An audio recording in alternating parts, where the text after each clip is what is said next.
Hello guys, कैसे हो आप सब। I think answer writing series आप एंजॉय कर रहे होगे।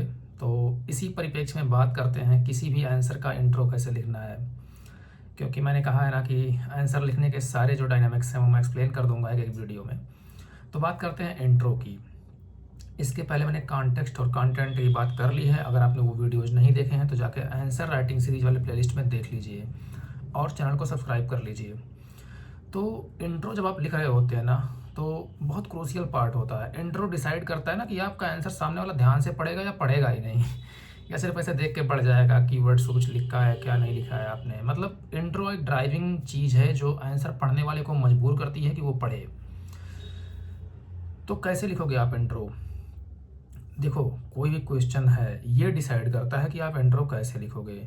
फॉर एग्जांपल कई बार क्वेश्चन सीधे पूछ लेता है कि स्पेलियोथेम्स क्या है। अब आपने ये टर्म कभी नहीं सुना होगा। एक्चुअली ये कास्ट टोपोग्राफी है जो लाइमस्टोन रीजन में बनती है, जो कि यूपीएससी ने एक बार 2022 के मेंस में पूछा था। ये ज्योग्राफी ऑप्शनल का क्वेश्चन था। तो यहाँ पे एग्जैक्टली एक टर्म के बारे में पूछ रहा है ना। समझ लो ये कीवर्ड भी हो सकता है कोई। तो अगर आपको सीधे सीधे नहीं आता कुछ, तो क्वेश्चन में जो कीवर्ड दिया हुआ है उसको डिफाइन करने की कोशिश करो, है ना। फॉर एग्जांपल अगर वो पूछ रहा है कि मतलब क्वेश्चन ऐसा दिया कि भारत में वित्तीय समावेशन एक चुनौती बनता जा रहा है, या भारत में वित्तीय समावेशन हाल के वर्षों में बढ़ा है लेकिन इसमें कई चुनौतियां हैं। अब आप क्या करोगे, इसके जब से ये क्वेश्चन आपने ले लिया ना, अब आपके पास कई रास्ते हैं इसका इंट्रो लिखने का। एक तो वित्तीय समावेशन या फिनेंशियल इंक्लूजन को आप डिफाइन करो, ये क्या है। किसी भी डेटा एंड रिपोर्ट को देने से पहले आप किसी संस्था द्वारा अगर डिफाइन किया गया है इसको ना, जो स्टैंडर्ड डेफिनेशन है वो यूज करोगे, ज़्यादा इम्पैक्टफुल होगा। अपने हाथ से अपने दिमाग से डेफिनेशन कभी नहीं बनाना, स्टैंडर्ड डेफिनेशन ही लिखना। अगर डेफिनेशन लिख रहे हो तो याद रखना किसने डिफाइन करा है, नीति आयोग ने, आरबीआई ने, वित्त मंत्रालय ने, किसने करा है आप जानो। तो एक हो गया कि आपने टर्म डिफाइन करके इंट्रो दे दिया। ये बहुत ही सिंपल फॉर्म ऑफ इंट्रो है ना। तो एक हो गया डेफिनेशन बेस्ड इंट्रो, ये बहुत ज़्यादा इम्पैक्टफुल नहीं होता। दूसरा आता है ना कि कहा कि भारत में वित्तीय समावेशन बढ़ रहा है लेकिन कई चुनौतियां अभी बनी हुई हैं। अब यहाँ पे क्वेश्चन आप घुमा सकते हो कि प्रधानमंत्री जन धन योजना के आने के बाद से भारत में लगभग अधिकांश लोगों या 80% लोगों के पास बैंक अकाउंट हैं, लेकिन इसी परिप्रेक्ष्य में कई चुनौतियां देखी जा रही हैं, जैसे साइबर फ्रॉड या non used bank account etcetera. अब ये एक हो गया कॉन्टेक्सचुअल इंट्रो विथ डाटा, है ना। तो आपने एक डेटा यूज किया जो आपको पता था। अब ये डाटा आप कहाँ से उठाओगे, ये आपका जिम्मेदारी है पढ़ना। फिनेंशियल इंक्लूजन इंडेक्स से ये डाटा मिलता है। तो आप ऐसे भी लिख सकते हो कि आरबीआई द्वारा जारी फिनेंशियल इंक्लूजन इंडेक्स के अनुसार भारत में इतने लोगों के पास या इतने परसेंट लोगों के पास बैंक खाते हैं, लेकिन इतने प्रतिशत लोग अभी भी बैंक खातों को लगातार यूज नहीं कर रहे हैं। ये हो गया एक context and data based intro, जिसमें दोनों को लिंक किया गया है। मतलब क्वेश्चन का कॉन्टेक्स्ट उठाया गया है, चैलेंजेस वाला हिस्सा, एंड डेटा उठाया गया है आरबीआई से। तो ये हो गया दूसरा फॉर्म ऑफ इंट्रो, जिसमें आप दो चीज़ें लिंक कर रहे हो, है ना। एक तीसरा होता है कि आप सिर्फ डेटा दे रहे हो, उसको सिर्फ डेटा बेस्ड इंट्रो बोलते हैं। जो सबसे ज़्यादा इफेक्टिव इंट्रो होता है ना, वो कॉन्टेक्स्ट बेस्ड इंट्रो माना जाता है।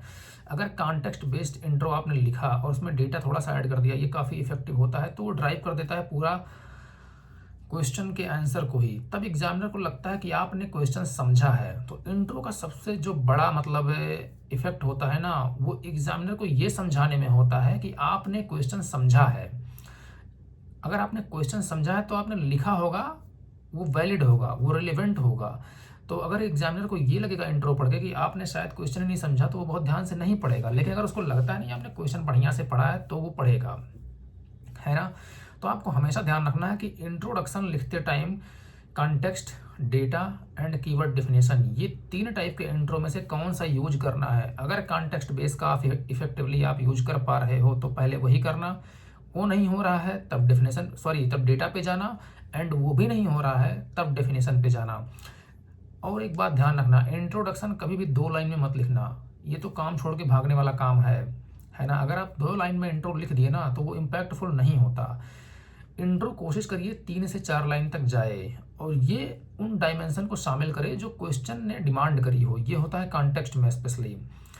ये भी ध्यान रखना कि इंट्रो के 6-7 लाइन मत लेके जाना, नहीं तो वो इंट्रो नहीं लगेगा, वो बहुत अजीब सा पढ़ने में लगता है, आप खुद पढ़ोगे तो बोरिंग लगेगा। तो इंट्रो 3 से 4 लाइन, मैक्सिमम 5 लाइन तक जा सकता है अगर बड़ा क्वेश्चन है तो।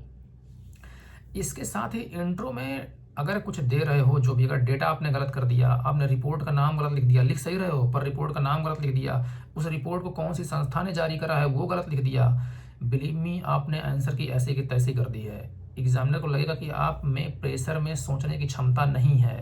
प्रेशर अगर है आप में तो आप सही से सोच नहीं पाते हो, गलती कर देते हो। एंड सिस्टम में जब आप आओगे तो आप में प्रेशर ज़्यादा रहेगा और आप गलतियाँ करोगे। तो यूपीएससी ये नहीं चेक करता कि आप आंसर कितना लिख लेते हो, आपकी कैपेसिटी कितनी है एज ए एडमिनिस्ट्रेटर। अगर आप प्रशासन में आते हो, एडमिनिस्ट्रेटर बन के आते हो, प्रशासक बन के आते हो, तो आपकी कैपेसिटी क्या है, तो वहाँ पे गलती नहीं माफ़ करेगा यूपीएससी। ये टेस्ट सीरीज कोचिंग इंस्टीट्यूट में नंबर दे देंगे आपको सही बता के कि अच्छा ये लिखना है, यूपीएससी नहीं टॉलरेट करता। बहुत लोग हैं उसके पास लिखने वाले मेंस, जिनका अच्छा होगा उनको लेगा। तो वहाँ पे संस्था का नाम, डेटा गलत लिखना या रिपोर्ट का नाम गलत लिख देना। अगर आपने फंबल किया है कि वो बेवकूफ़ बैठा है नहीं पकड़ पाएगा, रिपोर्ट कुछ भी लिख देता हूँ इसके अनुसार, बहुत सारे बच्चे होते हैं ना, आरबीआई के अनुसार, यूनेस्को के अनुसार, आईईए के अनुसार, वित्त मंत्रालय के अनुसार, स्वास्थ्य मंत्रालय के अनुसार। अरे भाई वो तुमसे ज़्यादा एक्सपीरियंस्ड है, ऐसा मत करो। उसको पता है कि इसके अनुसार तुम लिख रहे हो। अगर तुम लिख रहे हो इसके अनुसार तो ज़रूर लिखो कि स्वास्थ्य मंत्रालय के फला रिपोर्ट के अनुसार, आरबीआई की फला रिपोर्ट के अनुसार, एनएसएसओ की फला रिपोर्ट के अनुसार। अगर उस रिपोर्ट का नाम आप दोगे तो लगेगा आप जेन्युइनली जानते हो चीज़ें। लेकिन अगर आप वो रिपोर्ट का नाम नहीं दोगे तो लगेगा बस आपने हवा में तीर चलाया है, लग गया तो ठीक, नहीं तो कोई बात नहीं। तो ये काम मत करो। अगर लिखते हो इंट्रो तो इफेक्टिवली इंट्रो लिखो, डेटा यूज़ करते हो तो इफेक्टिवली यूज़ करो। डेटा में वेरिएशन हो सकता है ना, हो सकता है किसी ने 2023 का डेटा यूज़ करा हो, किसी ने 22 का यूज़ कर दिया हो। वहाँ यूपीएससी थोड़ा सा टॉलरेट कर सकती है, क्योंकि कई संस्थाएं जारी करती हैं, डेटा अलग अलग हो सकता है। लेकिन गलत मत लिखना, कहीं उसके दिमाग में आ गया ना कि फ़ोन से उठा के एक बार गूगल कर दिया तो आपका काम खत्म हो जाएगा, है ना, डेटा में। तो याद रखो कि थोड़ा क्लियर कट डेटा या एवरेज डेटा हमेशा लिखो कि लगभग इतना % है, लगभग इतने लोग हैं। ऐसा करके जब आप लिखोगे ना तो वो ज़्यादा इफेक्टिव होगा। तो हमेशा ध्यान रखना है कि 3 टाइप के इंट्रो लिखने का कोशिश कीजिए।